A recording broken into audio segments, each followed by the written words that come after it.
সর্বশ্রেষ্ঠ মাস, মহিমান্বিত মাস রবিউল আউয়াল মাসের প্রথম জুমআতে আমরা আল্লাহ তাআলার যিকর, তার হাবিবের যিকর ও দ্বীনের ফিকির নিয়ে তারই ঘরে বসার সুযোগ লাভ করেছি। আলহামদুলিল্লাহ।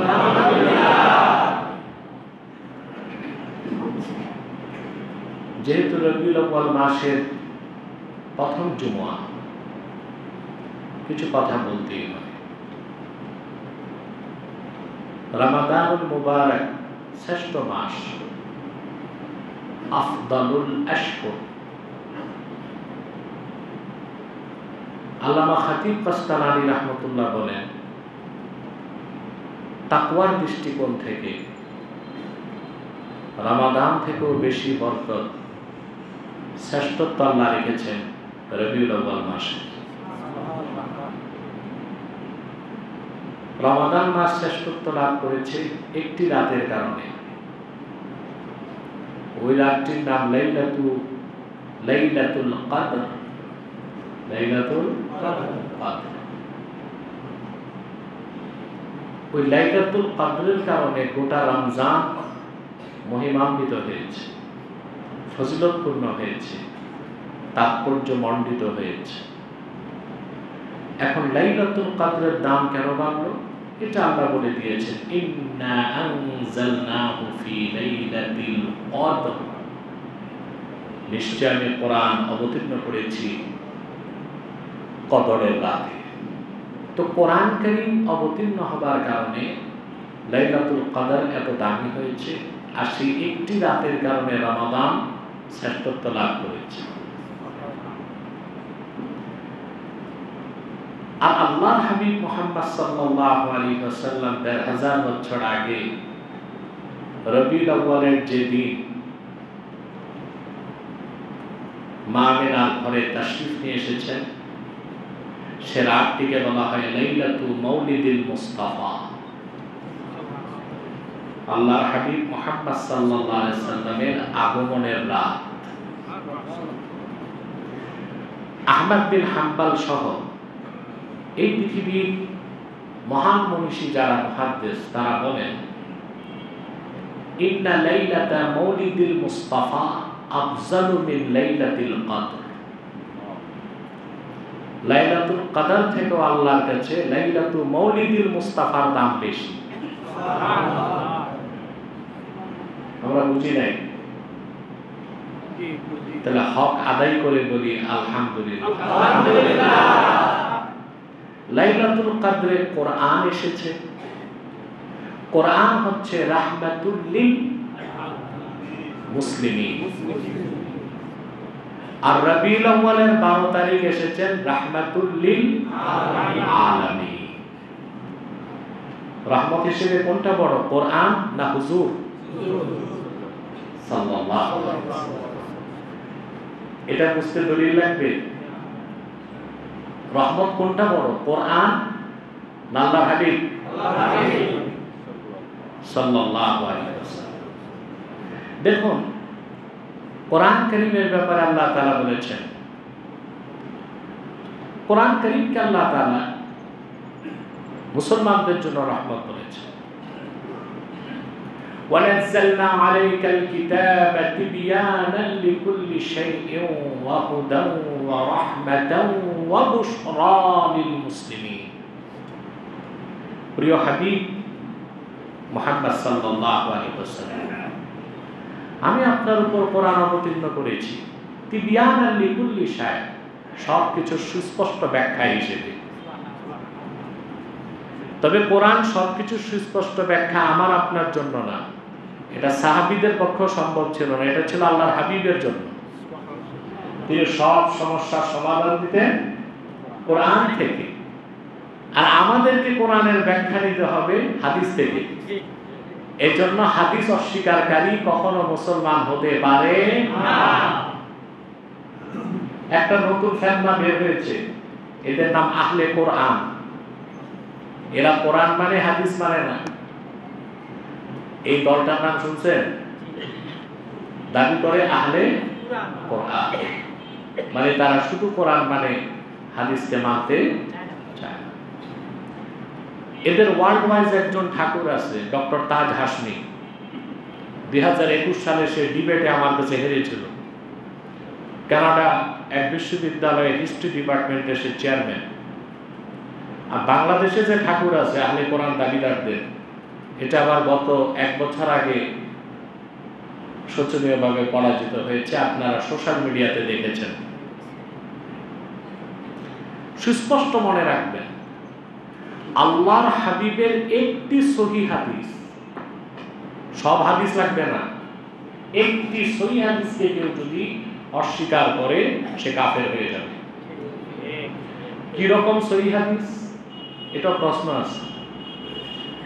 মুহাদ্দিসিনে কেরাম বলেন, قد اتفق المحدثون من أهل السنة والجماعة من أنكر حديثا صحيحا من أحاديث رسول الله صلى الله عليه وسلم قد ثبتت صحته عند المحدثين بالاتفاق فهو كافر।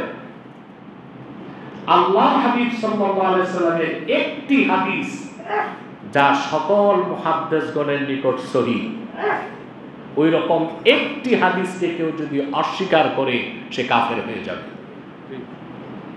কথা বুঝেন নাই?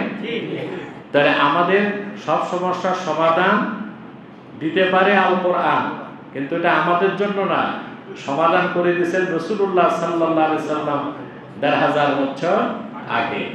আমাদেরকে সমাধান নিতে হবে হাদিস থেকে, ব্যাখ্যা নিতে হবে হাদিস থেকে। এই যে হুজ্জিয়াতুল হাদিস, হাদিসের যে প্রামাণ্যতা, এটার অস্বীকারী মুসলমান থাকবে না। তা আল্লাহ তাআলা বলেন, আমি কোরআন নাযিল করেছি তিবয়ানান লিকুল্লি শাই, সবকিছু সুস্পষ্ট ব্যাখ্যা হিসেবে, ওয়া হুদা ওয়া রাহমা ওয়া বুশরা লিল মুসলিমিন। আর এই কোরআন পৃথিবীর সকল মুসলমানের জন্য হেদায়েতকারী, সুসংবাদের বাহন এবং সকল মুসলমানের জন্য রাহমাত। তো বাকি যারা কাফের মুশরিক, প্রশ্ন আসে না? কোরআন হচ্ছে সবার জন্য হেদায়েতকারী, আর রহমত হচ্ছে মুসলমানদের জন্য। আল্লাহ তাআলা কোরআন কারীমে বলেছেন, শাহরু রমাদানাল্লাযী উনজিলা ফীহিল কুরআনু হুদাল লিন-নাস। এই কোরআন পৃথিবীর সকল যুগের, দেশের, বর্ণের, বংশের, গোত্রের মানুষের জন্য হেদায়েতকারী। হেদায়েতকারী সবার জন্য, আর রহমান মুসলমানদের জন্য। সবাই বলেন মুসলমানদের জন্য। রহমত হচ্ছে মুসলমানদের জন্য। তো কোরআনকে আল্লাহ বললেন রাহমাতুল লিল মুসলিমিন, আর হুজুর নূর সাল্লাল্লাহু আলাইহি ওয়াসাল্লামকে বললেন রাহমাতুল লিল আলামিন।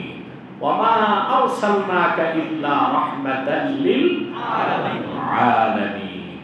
প্রিয় হাবিব মুহাম্মদ সাল্লাল্লাহু আলাইহি ওয়াসাল্লাম, আমি আপনাকে প্রেরণ করেছি সৃষ্টি জগতের জন্য রহমত হিসেবে। বলেন সুবহানাল্লাহ।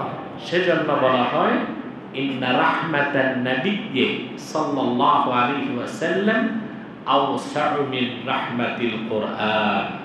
কোরআন কারীমের রহমত থেকে রাসূলুল্লাহর রহমত আরো বড়, আরো ব্যাপক। বলেন সুবহানাল্লাহ। তাহলে রাহমাতুল লিল মুসলিমিন এসেছে লাইলাতুল কদরে, সেই জন্য কদরের রাত এত দামি, আর সেজন্য রমজান পেয়েছে শ্রেষ্ঠত্ব। আর রাহমাতুল লিল আলামিন এসেছেন ১৫০০ বছর আগে রবিউল আউয়ালের ১২ তারিখে, সেজন্য লাইলাতুল মাউলিদুল মুস্তাফা লাইলাতুল কদর থেকেও দামি, আর সে কারণে রবিউল আউয়াল সর্বশ্রেষ্ঠত্ব লাভ করেছে। আমরা কি বুঝলাম? এখন এই মাসে আমাদের করণীয় কি?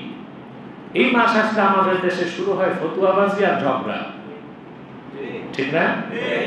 কেউ বলে মিলাদুন নবী শিরোনামে মাহফিল হবে, কেউ বলে সিরাতুন নবী শিরোনামে মাহফিল হবে। আরে ভাই, তুমি কি ধরলা, কি ছাড়লা?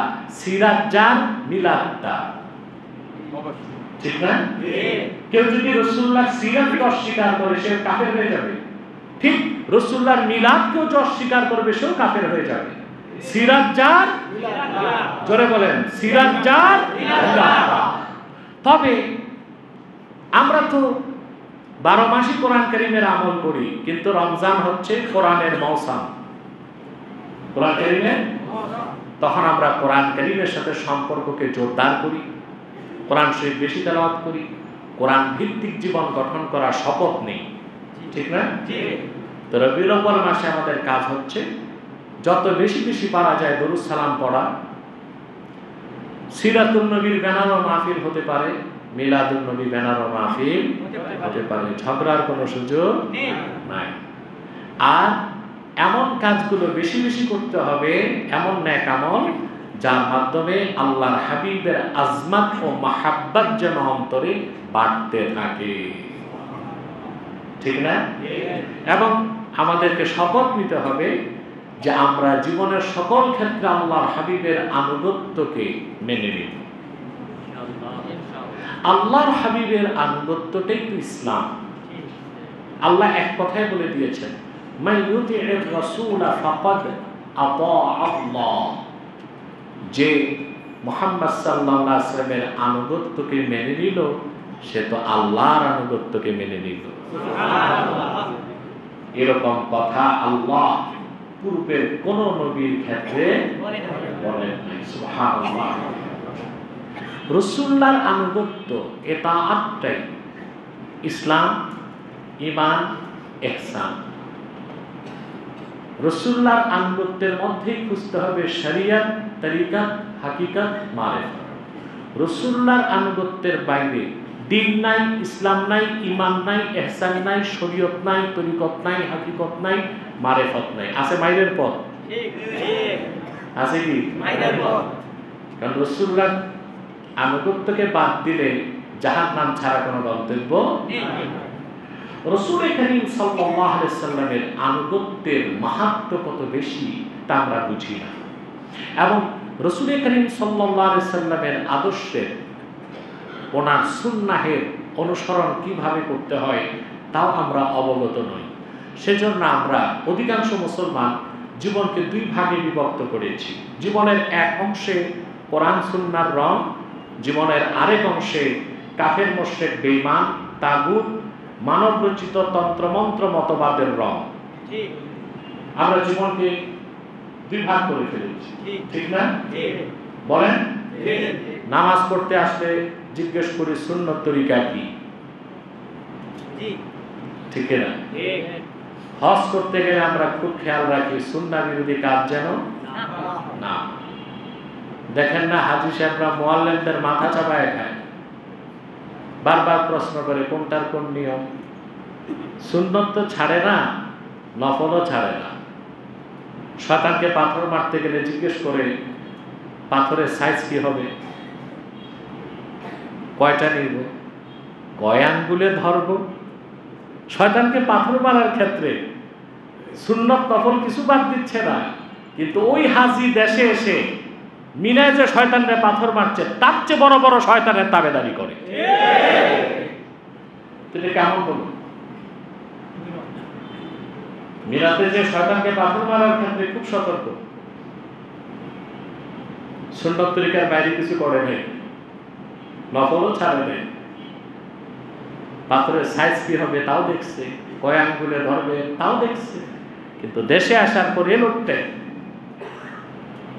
মিনার যে শয়তান ওর চেয়ে বড় বড় শয়তানের তাবেদারি করে। জীবন চলার একটা বিরাট অংশে সুন্নাহের কোনো অনুসরণ নাই।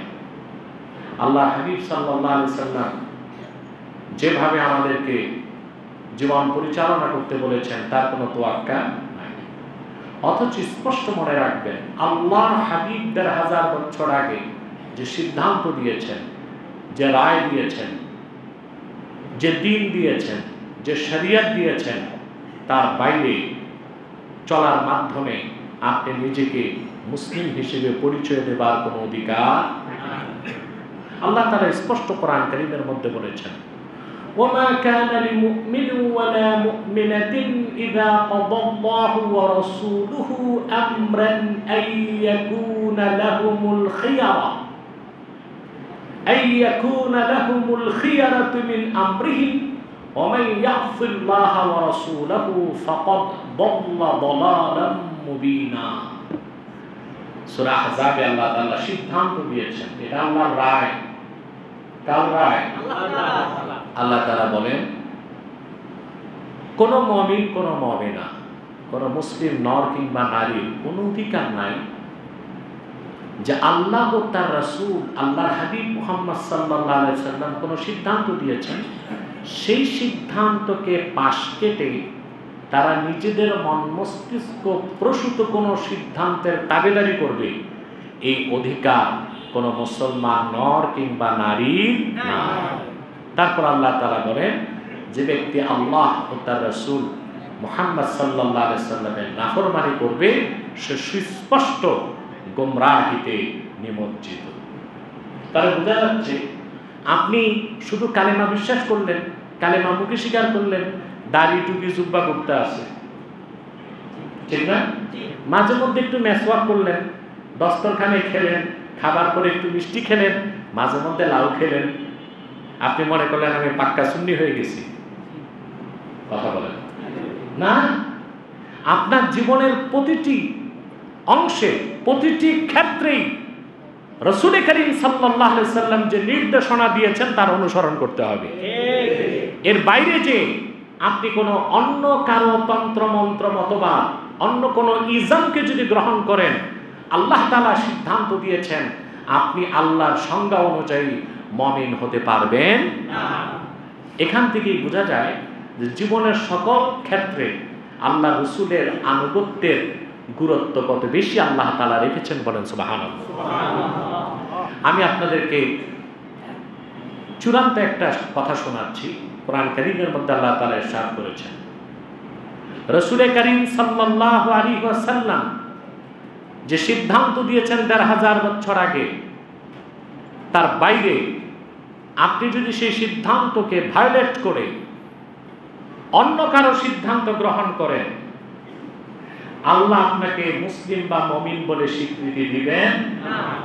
কোরআন কারীমে আল্লাহ তাআলা বলেন, ফালা ওয়া রাব্বিকা লা ইউমিনুনা হাত্তা ইউহাক্কিমুকা ফীমা শাজারা বাইনাহুম থুম্মা লা ইয়াজিদু ফী আনফুসিহিম হারাজাম মিম্মা কাদাইতা ওয়া ইউসাল্লিমু তাসলিমা। আল্লাহ বলেন, মুহাম্মদ সাল্লাল্লাহু আলাইহি সাল্লাম আপনার রবের কসম, আল্লাহ নিজে কসম করছেন, লা ইউমিনুন, তারা মুমিন হতে পারবে না, মুসলিম হতে পারবে না, হাত্তা ইউহাক্কিমুকা ফীমা শাজারা বাইনাহুম, আই হাত্তা ইউহাক্কিমুকা ফীমা ইখতালাতা বাইনাহুম, তাদের মধ্যে সৃষ্ট বিরোধের ক্ষেত্রে আপনি মুহাম্মদ সাল্লাল্লাহু আলাইহি সাল্লামের সিদ্ধান্তকে যদি তারা নির্দ্বিধায় নতমস্তকে সন্তুষ্ট চিত্তে গ্রহণ না করে, আমি কসম করে বলছি তারা মুমিন হতে পারবে না। আমরা কি কথাটা অনুধাবন করতে পারলাম? এই সিদ্ধান্ত কার? রায় কার?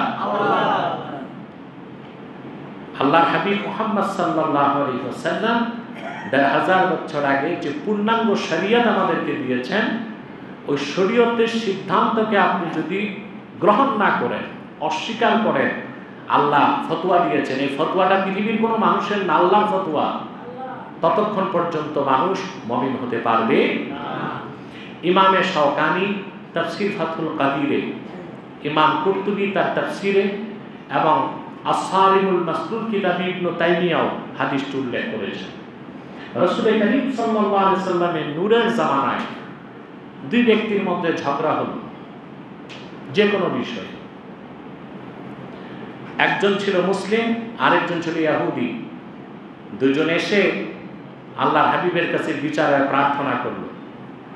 আল্লাহর হাবিব সাল্লাল্লাহু আলাইহি সাল্লাম উপযুক্ত সাক্ষী প্রমাণ গ্রহণ করে রায় দিলেন। রায় পেয়ে গেল ইহুদি। রায় পেল কে? এরই তো নাম আইনের শাসন। এটা তার কি?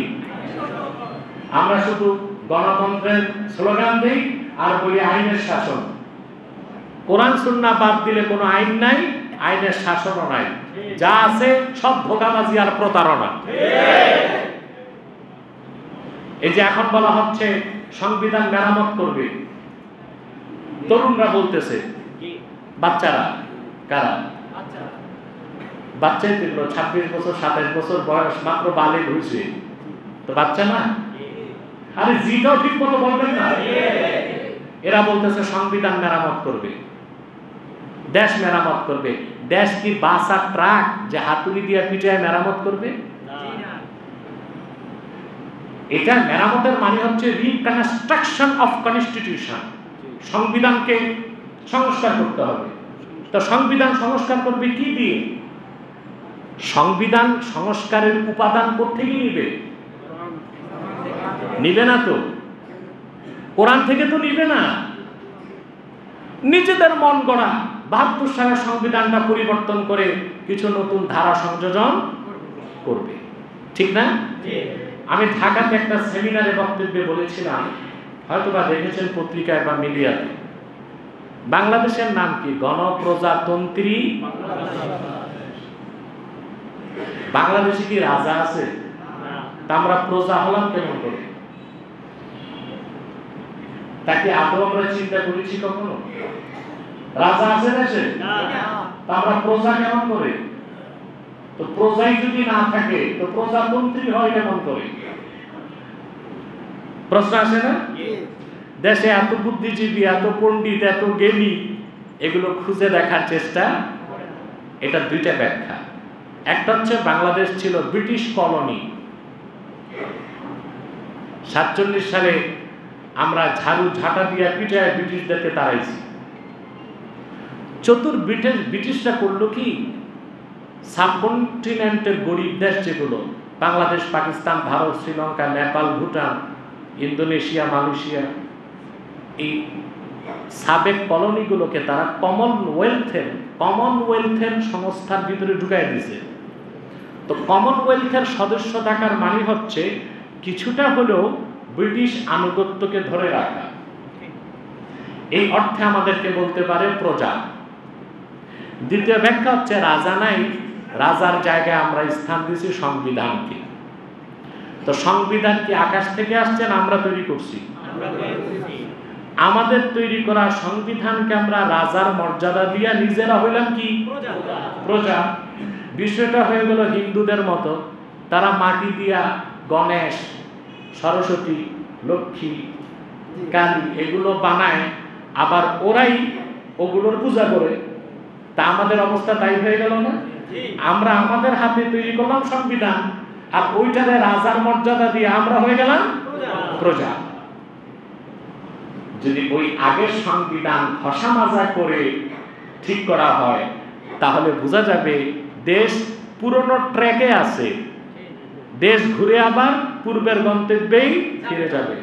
যদি দেশকে বিশ্বমানচিত্রে বাংলাদেশকে একটি স্বাধীন, শক্তিশালী, সমৃদ্ধ রাষ্ট্র বানাতে চায়, যে দেশে থাকবে না কোনো দুর্নীতি, কোনো সন্ত্রাস, কোনো ত্রাস, কোনো দখলদারি, কোনো চাঁদাবাজি, যে দেশ তার নীতি নির্ধারণের ক্ষেত্রে পশ্চিমাদেরকে তোয়াক্কা করবে না, ভারতকে তোয়াক্কা করবে না, ইসরায়েলকে তোয়াক্কা করবে না, নিজের দেশের সিদ্ধান্ত নিজে নিতে পারবে, ওই রকম বাংলাদেশ গঠন করতে হলে এমন সংবিধান চাই যে সংবিধান হবে কোরআন মোতাবেক, হাদিস মোতাবেক।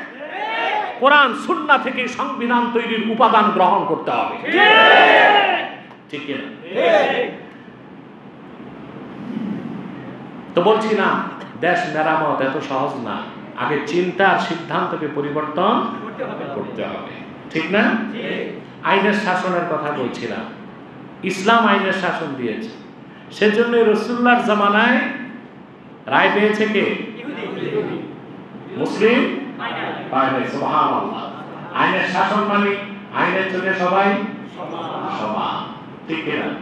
কে শ্বেতাঙ্গ, কে কৃষ্ণাঙ্গ, কে মুসলিম, কে অমুসলিম, কে নামাজি, কে বেনামাজি, আইনের চোখে তা দেখার সুযোগ ইসলাম রাখে না। এটাই হচ্ছে 100% ট্রান্সপারেন্সি, স্বচ্ছতা। মুসলমানটা বেজার হয়ে গেছে, সামনের ঘড়িটা কি নষ্ট? ইয়া আল্লাহ, আমার সামনে যে ঘড়ি ওইটাই তো আমারে ধোকা দিচ্ছে, ওইটা ঠিক আছে, এটা ঠিক করতে হবে।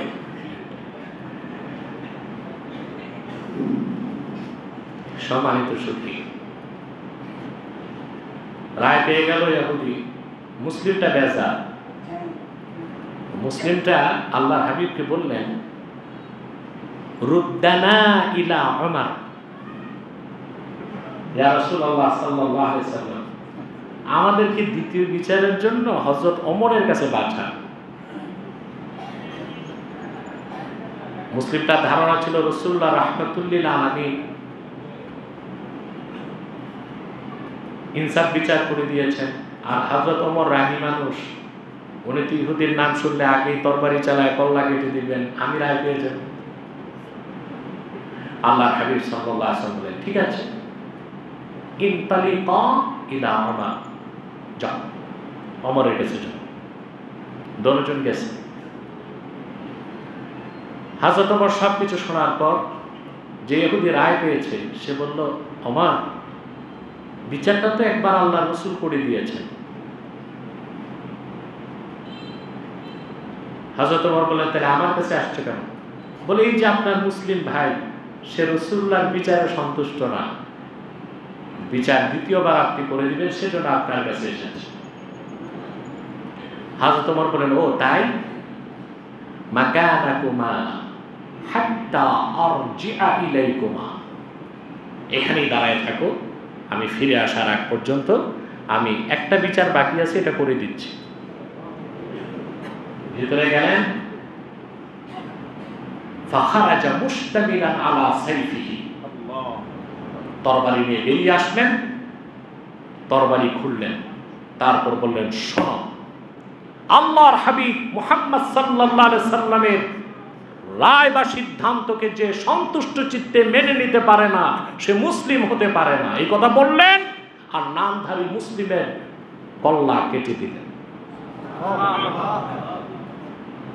ইহুদি থরথর করে কাঁপতেছে, ও তো বুঝে নাই, ও ভাবছে এই যদি হয় মুসলিমের বিচার, তা আমারটা কি হবে। সোজা দৌড় দিয়েছে মসজিদ নববী সাল্লাল্লাহু আলাইহি ওয়াসাল্লাম এসে আল্লাহর হাবিবকে বলেন, ইয়া রাসূলুল্লাহ সাল্লাল্লাহু আলাইহি ওয়াসাল্লাম, ওমর তো আমার সঙ্গী মুসলিমটাকে কতল করে ফেলেছে।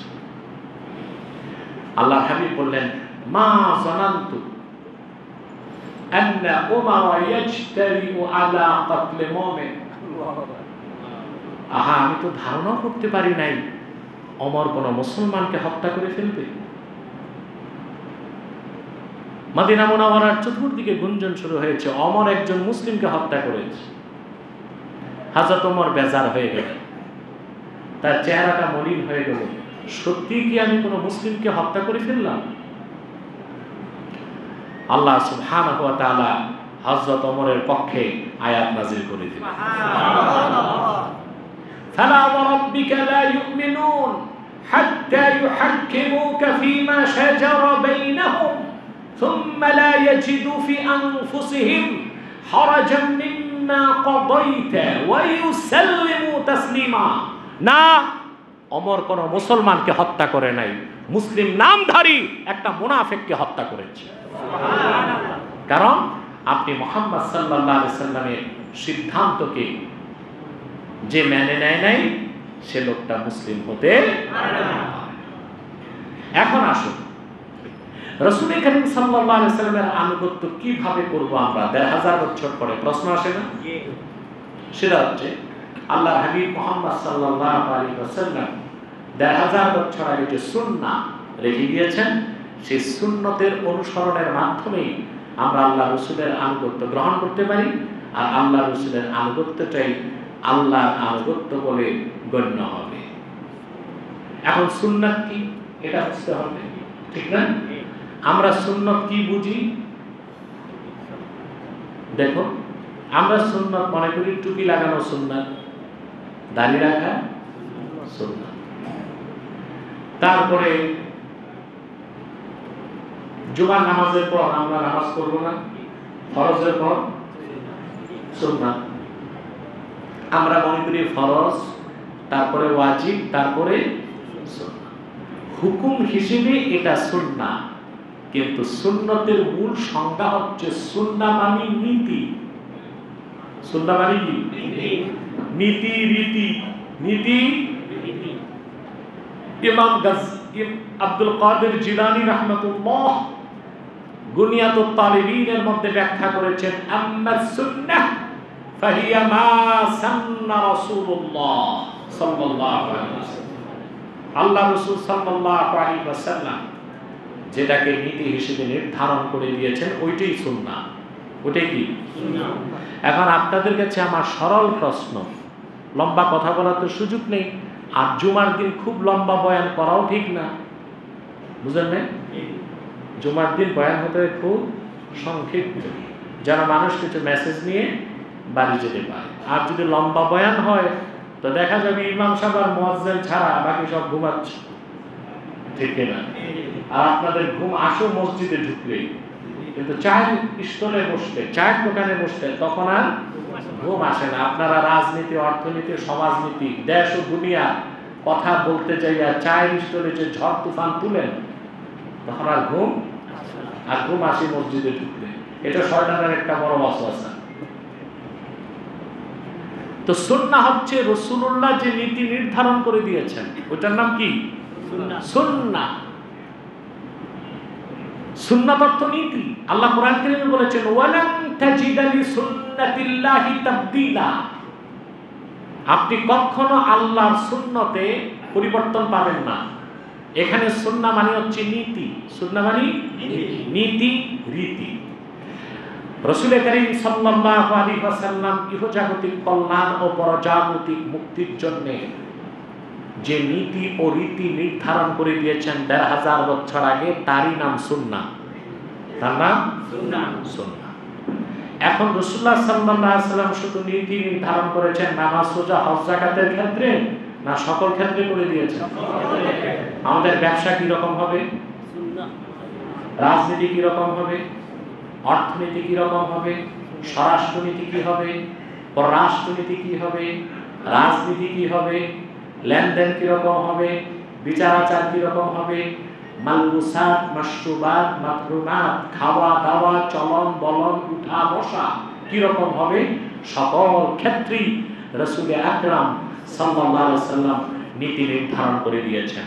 কিন্তু আমরা পুরা কপাল মুসলমান, জীবনের একটা অংশে শুধু আল্লাহর হাবিবের সুন্নাহের অনুসরণ করি, বাকি জীবনের একটা বিরাট অংশে আমরা সুন্নতের অনুসরণ করি। প্রথম কথা হচ্ছে রাসূলুল্লাহর সুন্নতকে গ্রহণ করতে হবে নীতি হিসেবে, তারপর সুন্নত পালন করতে হবে আমল হিসেবে। কি হিসেবে? আমল হিসেবে। আমি একটা উদাহরণ দিচ্ছি, তাহলে বুঝতে পারবেন। যোহর নামাজ কয় রাকাত? জোরে বলেন। 4 রাকাত ফরজ। এর আগে পড়েন 4 রাকাত সুন্নাত। আবার 4 রাকাত যোহরের পরে পড়েন 2 রাকাত। ওটা কি? সুন্নাত। আমি যদি বলি যোহরের যে 4 রাকাত ফরজ পড়েন এটাও সুন্নাত, বুঝেন নাই? সুন্নাত মানে নীতি। এখন আপনি যোহরের যে 4 রাকাত ফরজ নামাজ পড়েন, এই যে 4 রাকাতই পড়তে হবে, এই নীতিটা নির্ধারণ কে করেছেন? আল্লাহ রাসূল সাল্লাল্লাহু আলাইহি ওয়াসাল্লাম। আপনি যদি 5 রাকাত যোহর পড়েন হবে? 3 রাকাত পড়েন হবে? তাহলে 4 রাকাত যোহর নামাজ পড়া নীতি হিসেবে সুন্নাহ, হুকুম হিসেবে ফরজ। এবার বুঝতে পারছেন? নীতি হিসেবে সুন্নাহ, হুকুম হিসেবে ফরজ। আগে যে 4 রাকাত পড়েন সুন্নাহ, নীতি হিসেবেও সুন্নাহ, হুকুম হিসেবেও সুন্নাহ। পরে যে 2 রাকাত পড়েন নীতি হিসেবেও সুন্নাহ, হুকুম হিসেবেও সুন্নাহ। এরপরে যে আরো 2 রাকাত পড়েন নীতি হিসেবে সুন্নাহ, হুকুম হিসেবে নফল। মনে হয় আমি বুঝতে পারছি? বলেন। আসেন, নামাজে তাকবীর তাহরিমা বাঁধলেন, নীতি হিসেবে সুন্নাহ, হুকুম হিসেবে ফরজ। সূরা তেলাওয়াত করলেন, নীতি হিসেবে সুন্নাহ, হুকুম হিসেবে ফরজ। রুকুতে গেলেন, নীতি হিসেবে সুন্নাহ, হুকুম হিসেবে ফরজ। ওই রুকুতে যে তাসবিহ পড়লেন, নীতি হিসেবে সুন্নাহ, হুকুম হিসেবেও সুন্নাহ, ঠিক না? নামাজে যে বৈঠক করলেন নীতি হিসেবে সুন্নাহ, হুকুম হিসেবে ওয়াজিব। শেষ বৈঠক করলেন নীতি হিসেবে সুন্নাহ, হুকুম হিসেবে ফরজ। আমরা সুন্নাহ বুঝতেছি? এভাবে কি আমরা চিন্তা করি?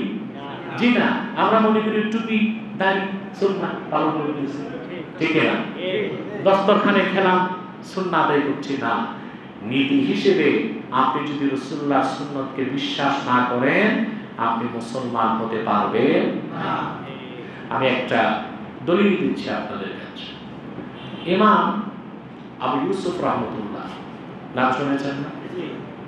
ইমাম মানে মসজিদের ইমাম সাহেব, মাযহাবের ইমাম। বাগদাদে আব্বাসী শাসকরা যখন অর্ধেক পৃথিবী শাসন করতেন তখন তিনি ছিলেন গ্র্যান্ড মুফতি, কাজীউল কুযাত, ইমাম আবু হানিফার ডান হাত আবু ইউসুফ। তিনি একদিন এজলাসে আদালতে বিচার করতে যে ঘটনা প্রসঙ্গে বললেন, ইন্না রাসূলুল্লাহ সাল্লাল্লাহু আলাইহি ওয়াসাল্লাম কানা ইউহিব্বুদ দুব্বা ফাআনা উহিব্বুদ দুব্বা। আল্লাহ রাসূল সাল্লাল্লাহু আলাইহি ওয়াসাল্লাম লাউ পছন্দ করতেন। আবু ইউসুফ বললেন, আমিও লাউ পছন্দ করি। আমি আনায়াতুল্লাহ আব্বাসীও লাউ পছন্দ করি। আপনারা? তবে লাউ খেতে জানেন না আপনারা। এটা শুটকি মাছ, চিংড়ি মাছ, লেংড়ি মাছ দিয়ে নষ্ট করে। লাউ খাওয়া উত্তম গোশত দিয়ে। কি দিয়ে? এটা হচ্ছে বেশি উপকারী, মজা, তরকারিটা পরিমাণে বাড়ে, বেশি মানুষকে খাওয়ানো যায়। আবু ইউসুফ বলেন, আমিও লাউ পছন্দ করি। এজলাসে দাঁড়ানো এক যুবক বলল, লা উহিব্বুদ দুব্বা, আমি লাউ পছন্দ করি না। ফিকহের কিতাবে এসেছে ফাআমারাল ইমামু বিকতলিহি ফাতাবার রাজুলু ফাওরা। আবু ইউসুফ তাৎক্ষণিক রায় দিলেন, রাসূলুল্লাহ সাল্লাল্লাহু আলাইহি ওয়াসাল্লাম লাউ পছন্দ করতেন শোনার পর তাৎক্ষণিক যে বলল আমি লাউ পছন্দ করি না, সে সুন্নত অস্বীকার করছে, তার ঈমান নষ্ট হয়ে গেছে, মুরতাদ, তাকে মৃত্যুদণ্ড দাও। ফাতাবার রাজুলু ফাওরা, যুবকটি তাৎক্ষণিক তওবা করলো, আবু ইউসুফ তাকে মৃত্যুদণ্ড থেকে রেহাই দিলেন।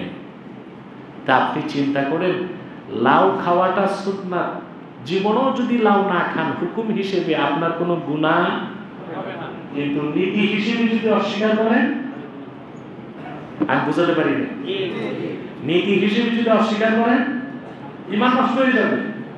তাহলে জীবনের সকল ক্ষেত্রে রাসূল করিম সাল্লাল্লাহু আলাইহি ওয়াসাল্লামের সুন্নাহের পূর্ণাঙ্গ অনুসরণ করব তো আমরা ইনশাআল্লাহ। একটি কথা বলেই আমি বিদায় নিচ্ছি। সুদীর্ঘ 50 বছর হয়েছে দেশ স্বাধীন হয়েছে। এই দেশ শাসন করেছে সেকুলারিস্টরা, দেশ শাসন করেছে ন্যাশনালিস্টরা, ধর্মনিরপেক্ষতায় বিশ্বাসীরা, দেশ শাসন করেছে জাতীয়তাবাদীরা, কিন্তু বাংলাদেশের মানুষকে তারা মুক্তি দিতে পারেনি। পেরেছে? আইন শাসন দিতে পেরেছে? বলেন মানুষের সমাজে জাস্টিস, ন্যায় বিচার প্রতিষ্ঠা করতে পেরেছে? সুষম বন্টন করতে পেরেছে? পারেনি। যারাই এসেছে চুরি করেছে, কেউ পুকুর চুরি, কেউ সাগর চুরি, কেউ মহাসাগর চুরি।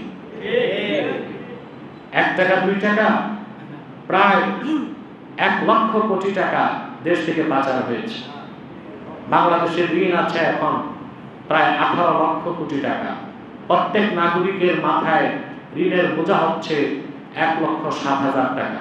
আপনাদের প্রত্যেকের মাথায় ঋণ আছে কত করে?